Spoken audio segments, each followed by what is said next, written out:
Então, pessoal, a cinnarizina, por exemplo, a S, eles fazem parte do vasodilatadores. Porém, todos esses medicamentos, eles fazem parte aí também do sistema circulatório. Ou seja, eles também, né, diminuem a hipertensão. Eu coloquei aqui ao lado, né, que existem dois tipos de medicamentos para hipertensão. Os IECAs, que são inibidores de conversão de angiotensina, e os ARA2, que são antagonistas do receptor de angiotensina, né? São classes diferentes de medicamentos, porém que atuam aí, né, na redução da pressão arterial. A angiotensina, ela é um hormônio que age na parede das artérias, né, ocasionando uma contração da artéria. Então, ela causa aí o aumento da pressão arterial. Então, a angiotensina, né, é um hormônio que ela contrai aí a artéria, né? Ela contrai ali a artéria, fazendo com que o diâmetro da artéria fique mais fino e aumente a pressão arterial. Além disso, ela também atua no sistema renal, tá? Fazendo com que o corpo absorva muito mais sódio, ou seja, sal, né? Que também faz com que isso retenha líquido e o paciente venha a ter um aumento na pressão arterial, tá? Então, nós temos medicamentos aí que são IECAs e medicamentos que são ARA2. Os IECAs são captopril, enalapril, tá? Todos esses são IECA. O ARA2 é o mesartana, losartana, esses são ARA2. Então, o IECA, ele inibe aí a conversão da angiotensina. Já o ARA2, ele para a ação da angiotensina. Como que é isso, Bruna? O IECA, ele não deixa produzir a angiotensina, tá? 2. Porque tem a angiotensina 1 e a angiotensina 2. Então, a angiotensina 1 não é produzida pelos IECA. Já na ARA2, ela é produzida, porém, ela não chega, né, na célula. Ela não consegue adentrar até a célula, pessoal, porque o ARA2, no caso, ele não deixa. Então, por isso que não é todo mundo que vai tomar losartana, por exemplo, ou vai tomar o captopril, que vai ter a pressão diminuída.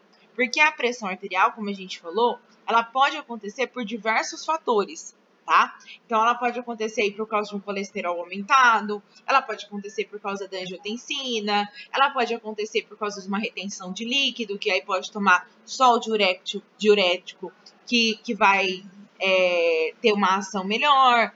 Então, nem sempre é o losartana, ou o captopril, ou o enalapril que vai diminuir a pressão arterial, tá? Porque isso depende muito do fator que está fazendo com que o paciente aumente a pressão arterial, tá? A adrenalina eu coloquei aqui como uma vasoconstritor. Então, nós temos o vasodilatador. O que o vasodilatador faz? Aumenta o diâmetro da nossa artéria. Então, tá lá o diâmetro da nossa artéria, ele aumenta, ou seja, ele vasodilata. E o vasoconstritor, por exemplo, é quando o paciente está tendo aí uma parada cardíaca, né? Então, o paciente teve uma parada cardíaca, eu vou usar o quê? Um vasoconstritor para contrair a artéria, né? Para o sangue passar mais rápido e voltar à pressão arterial, né? O vasodilatador, por exemplo, eu atuo ele quando está com a pressão muito alta, né? Que eu preciso abrir o vaso para o sangue passar mais fluido, para diminuir a pressão arterial. Já o vasoconstritor, ele acontece, eu utilizo ele, por exemplo, quando o paciente está aí com uma parada cardíaca. Então, o paciente teve uma parada cardíaca, né? Eu paro aí para utilizar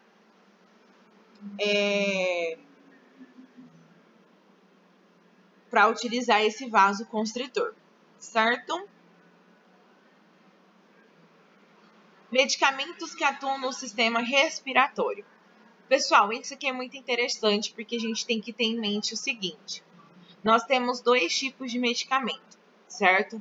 Nós temos as soluções e nós temos os xarope, né? Então, nós temos aí duas formas farmacêuticas. Qual é a diferença entre uma solução e um xarope? O xarope, ele contém açúcar, ou seja, ele contém mais de 80% de açúcar e ele é classificado como um xarope, certo? A solução, A solução, ela não contém açúcar. Então, ela não contém aí a quantidade de açúcar. Então, essa é a diferença entre o xarope e entre a solução quando a gente fala de forma farmacêutica. Posso dar um xarope para um paciente que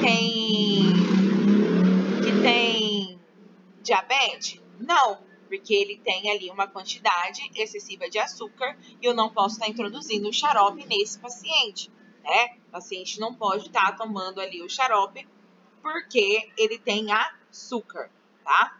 Então, nós temos diversos tipos aí de soluções e xarope. Não é toda tosse que eu vou dar o mesmo medicamento, então o mesmo xarope ou a mesma solução. Então, eu tenho calmantes para tosse, eu tenho medicamentos mucolíticos, medicamentos expectorantes e medicamentos broncodilatadores. Então, eu tenho diversos tipos aqui de soluções e suspensões que vão atuar na tosse do meu paciente. Qual vai depender qual que eu vou utilizar? Depende, tá? Depende de como é a tosse do meu paciente, tá? Então, vamos lá, ó. Paciente tem uma tosse seca, não tem secreção. Então, o paciente não tem secreção nenhuma, né? O que o paciente pode estar tomando? Dropopizina, desclofenamina, prednisolona, que são medicamentos antialérgicos, que são medicamentos que a gente chama aí, ó, de antitussigênios, né? Que eles acalmam a tosse, essa tosse sem secreção. Vai adiantar eu dar um remédio desse, por exemplo, um paciente que está com o peito carregado? Não, não vai adiantar, tá? Por que não vai adiantar? Porque ele não tem essa função, né? Porque ele só acalma aí tosses, né? Que não tem secreção, ou seja, que não tem catarro. Lembrando que a tosse ela só vai ter catarro quando o paciente estiver contaminado com uma bactéria, porque esse catarro é o exudato, que é a morte da bactéria, tá? Aí nós temos medicamentos mucolíticos, né? Que são medicamentos aí, ó, que diminuem a aderência do muco no pulmão. Então, o paciente está com uma tosse, está com o peito carregado, mas não está expectorando, ou seja, não está saindo catarro. Então, eu tomo um medicamento que ele faz aí o deslocamento, né, desse catarro que está ali no pulmão para sair esse catarro. Então, esse é um medicamento mucolítico. Diferente do expectorante. O expectorante já é para pacientes que está saindo já o catarro. Então, tá vendo a diferença? Ó, calmante, tosse sem secreção. Mucolítico, paciente tá com o peito carregado, mas ainda não tá excretando aí, né, a secreção. E expectorante, quando o paciente já está excretando secreção. Então, ele vai favorecer a tosse. Então, em expectorante, o paciente vai tossir mais, tá? Por quê? Porque é para expectorar tudo aquele catarro que ele tem, tá? E o broncodilatador, ele vai abrir, né, o brônquio ali do paciente, para o paciente respirar melhor. Muito utilizado, por exemplo, para quem tem asma, né, para quem tem bronquite, outros tipos aí de problemas respiratórios, né? A gente tem o Aerodine, que é uma bombinha que o paciente faz uso, tá? Coloquei aqui para vocês o SPEC. O SPEC, por exemplo, ele é um antissúgeno, ele é um expectorante e um antialérgico. Então, ele é 3 formulações e um único medicamento. Nós temos vários dessa forma, tá, pessoal? Temos vários medicamentos. Deixa eu dar zoom aqui para mostrar melhor para vocês. Nós temos vários medicamentos que atuam aí como expectorante, antialérgico e antissúgeno, certo? Só que assim, a gente olhando aqui, a gente consegue observar qual é, tá? O que é o principal dele. Então, o principal dele é o iodeto de potássio. Como que eu sei que ele é o principal, Bruna? Porque é o que tem mais miligrama. Então, ó, eu tenho 100 miligramas de iodeto de potássio, né? Eu tenho 30 miligramas de guafazenina. Eu tenho 20 miligramas de sódio e 2 miligramas de axomesanina, certo? Qual que é aqui a base do meu medicamento? O iodeto de potássio. Iodeto de potássio, pessoal, ele é um expectorante, ó. Até coloquei ele aqui. Então, ele é um expectorante. Então, a principal ação desse medicamento é expectorante. Ele vai ter as outras ações? Vai, porque ele tem aqui um antialérgico, por exemplo. Ele tem um antissúgeno, por exemplo, né? Então, ele tem outros aí, outras classes. Porém, a principal, ele é um expectorante, por causa da quantidade aqui de miligrama que ele tem. Então, sempre que eu tiver um medicamento que ele possui mais de um princípio ativo, por exemplo, então ele possui mais de um princípio ativo. Toda vez que ele tiver mais de um princípio ativo, a base do medicamento, a ação principal do medicamento, vai ser a que tiver mais miligrama, certo?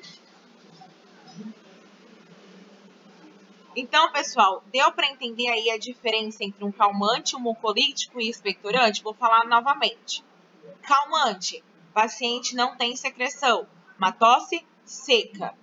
Mucolítico, o pulmão está carregado do paciente, mas ele ainda não está saindo secreção. E o expectorante, o paciente está ali já eliminando secreção, ou seja, uma tosse produtiva. Estou falando isso, repetindo, porque vai cair na perguntinha no final da nossa aula, certo?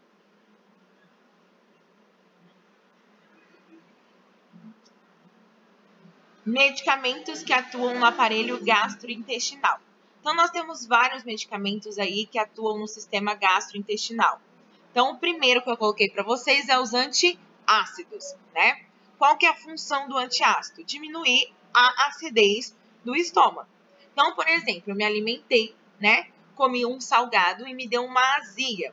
O que é a azia? O suco gástrico, ele volta ali pelo meu esôfago.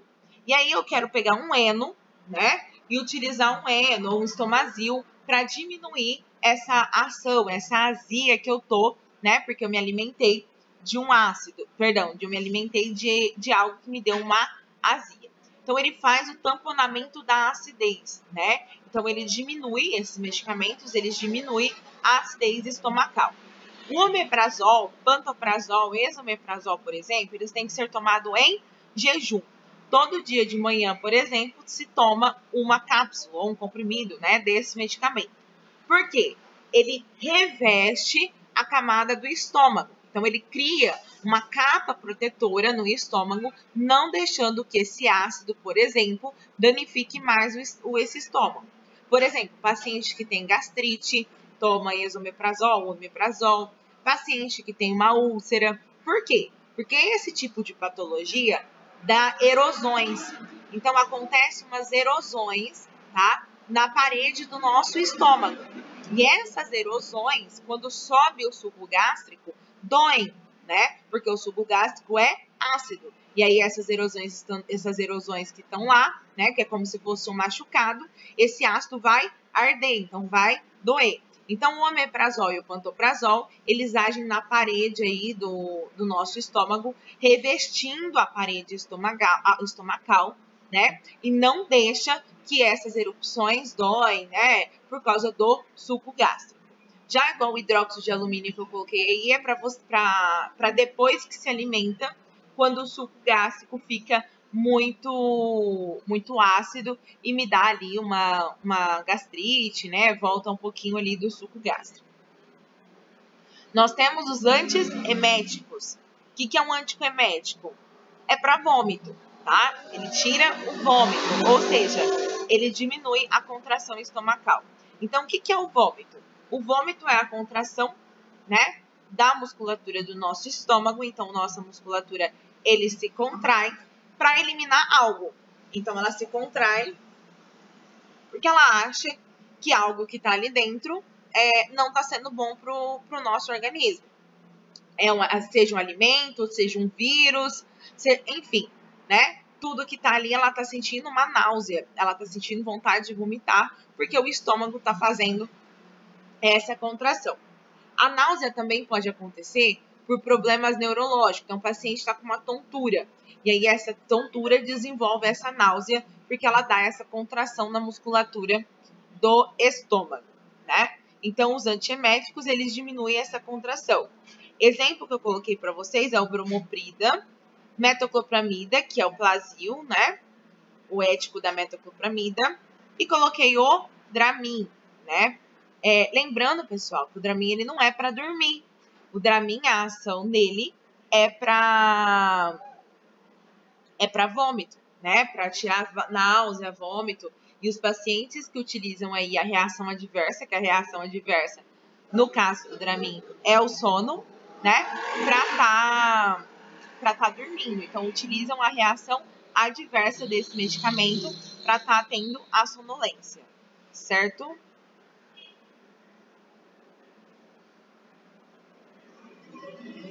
Aí, esses dois aqui, vocês perceberam que a atuação deles é no estômago, certo? E nós temos medicamentos que têm ação no intestino.